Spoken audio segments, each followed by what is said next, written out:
to connect earpod on your iPhone 17 Air, simply open up your earpods. Once you open your earpods, then you can see the pop-up. If you don't see the pop-up,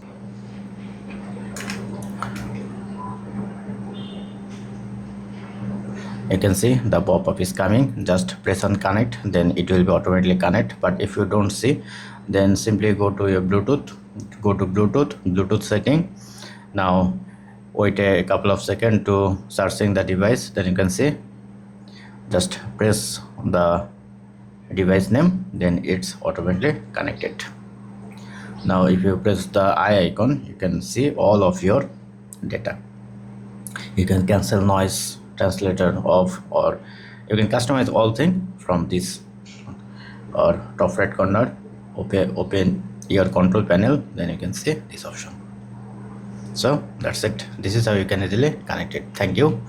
Don't forget to thumbs up and please do subscribe. Have a good day.